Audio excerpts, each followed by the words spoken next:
Trinidad and Tobago has the highest rate of NCD mortality and the highest rate of premature NCD mortality in the region. But how bad is it? And what are the factors that are within the control of the country's population on an individual level? These questions will be answered in this video coming right up.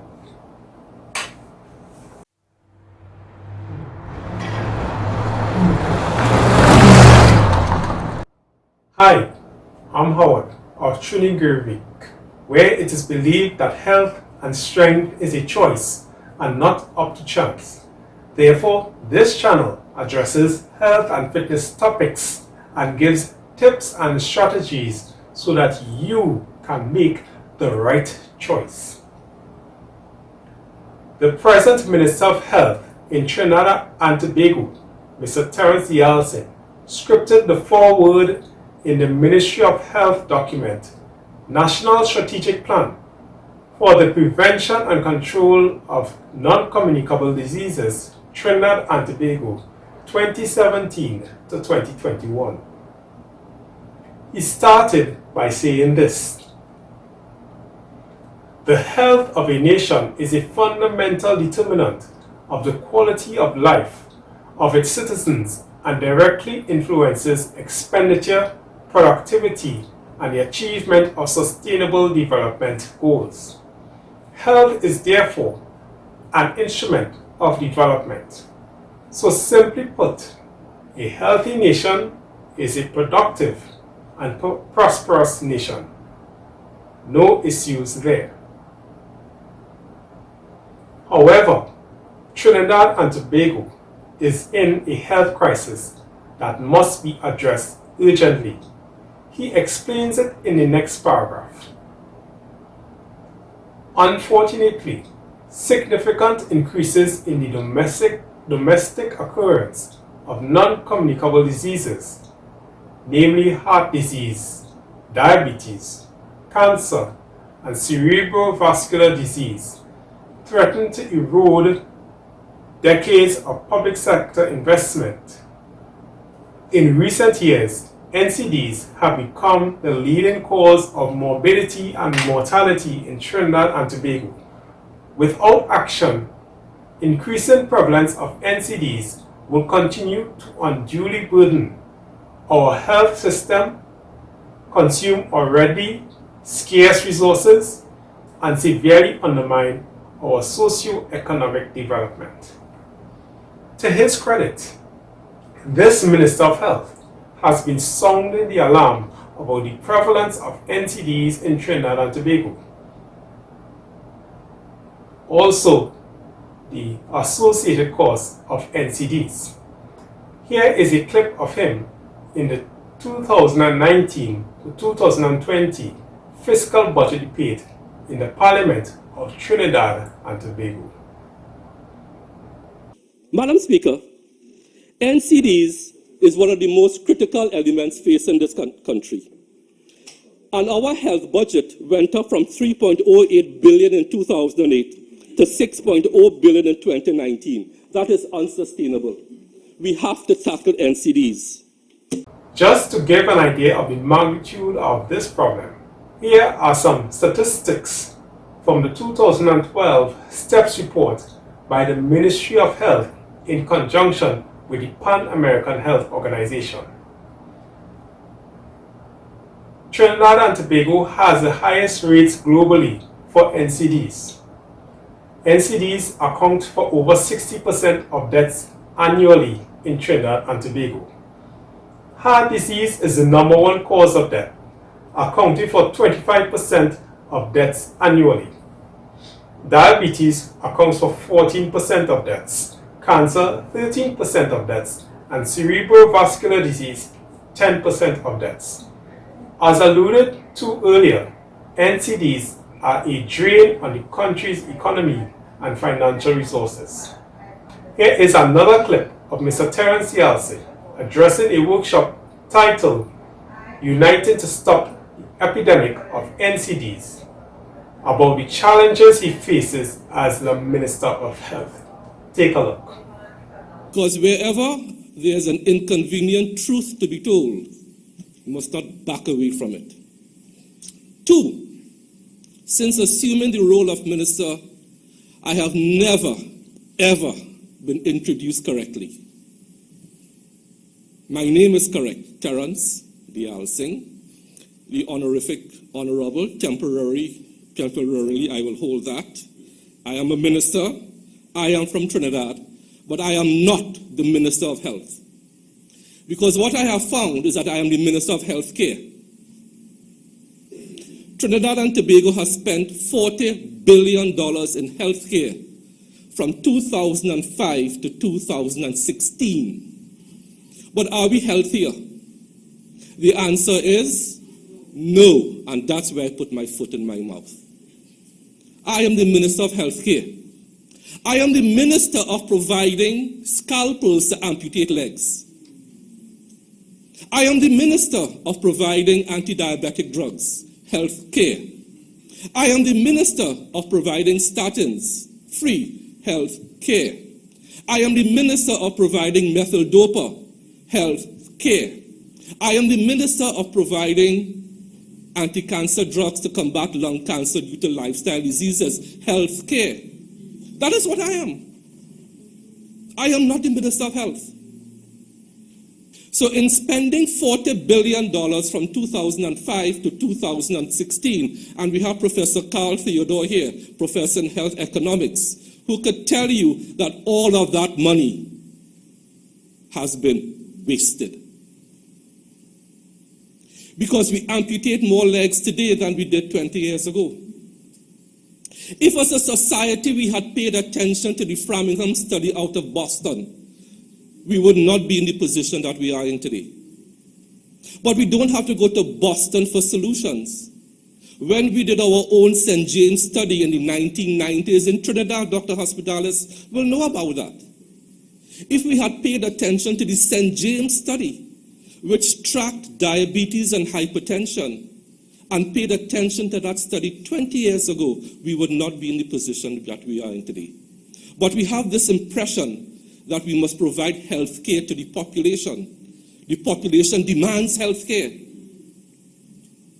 However, in that same speech, he mentioned something very, very important that I want to expand upon.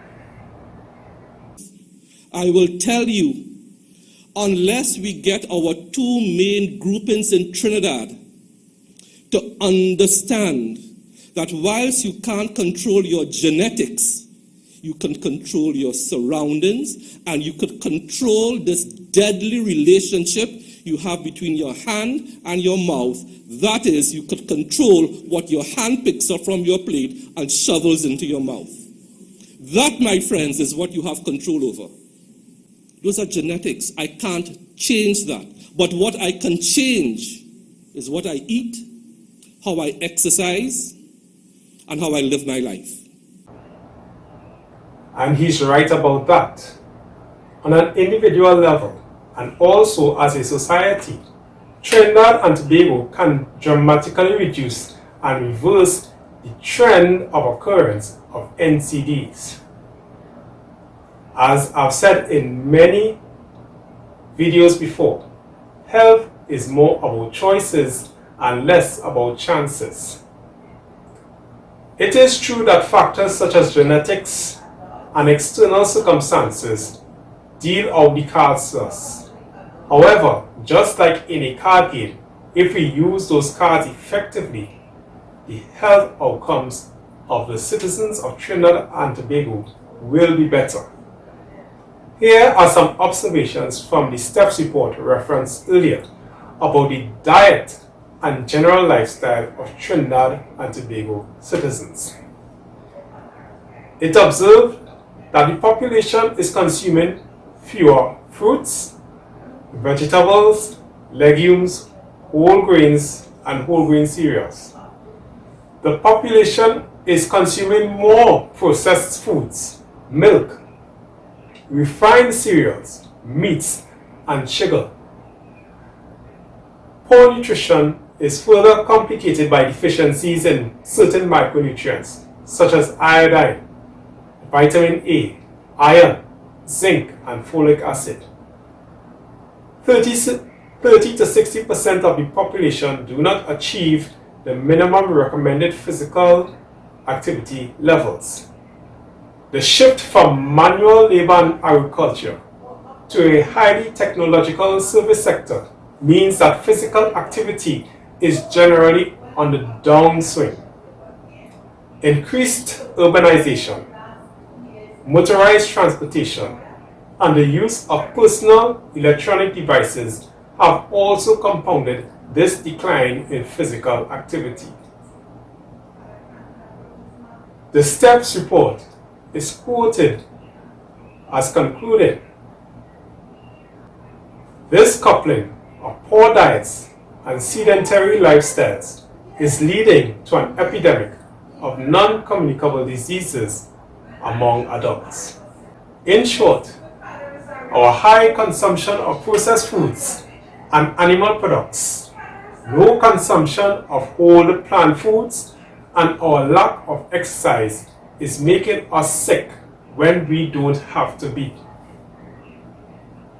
What are the ways that have been proposed by the government to turn the tables of NCDs? The government has proposed some angles of attack against NCDs. These include reduction or stopping of smoking, reduction or stopping of alcohol consumption, strategies to increase physical activity, increasing access and availability of fruits and vegetables, and better monitoring and management of NCDs. One major policy that was implemented by this present government administration is the banning of soft drinks or sodas and sugar-sweetened beverages in schools. This was done so that school-aged children would reduce their sugar consumption, thereby improving their health. Time will tell if this policy was a success. I have my doubts, but as I say again, time will tell. While all these are good strategies by themselves, I propose an additional strategy, and that is to treat the cause. And what is that major cause? To quote Dr. Michael Greger in his book, How Not to Die, our diet is the number one cause of premature death and the number one cause of disability. This study said that the aggregate of the 14 subcomponents of diet is a more important factor associated with disease burden rather than physical inactivity or high BMI. So I think another strategy of the government should be the improvement of the nation's diet and nutrition through various avenues, such as, number one, the dissemination of nutritional information highlighting the dangers of processed food and meat-centered dietary patterns. 2. Improving the availability and access to foods which will be beneficial to health. Not just fruits and vegetables, but legumes, whole grains, nuts, and seeds. I believe this strategy will help every citizen make an informed decision about the foods they eat on a day-to-day basis. In my opinion, governments, past and present, have not made much progress to improve the nutritional awareness of the population. The focus has more been on disease management rather than treating the cause. and I am not alone in this opinion. In a March 2014 report of the non-profit organization, the Healthy Caribbean Coalition, a report titled Responses to NCDs in the Caribbean Community, one of the conclusions drawn from that report was nutrition was an area where the least progress was reported. No countries or territories had policies in place on the marketing of foods to children. None reported the existence of a national strategy on nutrition, and none reported the existence of national policies on salt reduction. It is mind-boggling to know that the area which can have the greatest impact on NCDs and general health is the area where the least progress was reported. If a stronger awareness is placed on shifting towards proper nutrition and dietary habits, then Trinidad and Tobago and the region at large can start the process of reducing NCD burden and become healthier and more productive. Question of the day on a scale of 1 to 10. 1 being very poor, 10 being excellent. How do you rate your dietary habits on that scale? Put your answers and any additional comments below. It will be interesting to find out how you rate yourself in terms of diet. In the next video, I will choose 2 or 3 typical breakfast foods eaten in Trinidad and Tobago and analyze their nutrition facts to see if they contribute to bad health outcomes. If these videos interest you, don't forget to like, share, and subscribe. Also, a link for Dr. Gregor's book, referenced earlier in this video, will be linked in the description or caption box below. Till next time, be safe and be well. And remember, health and strength are more about choices and less about chances.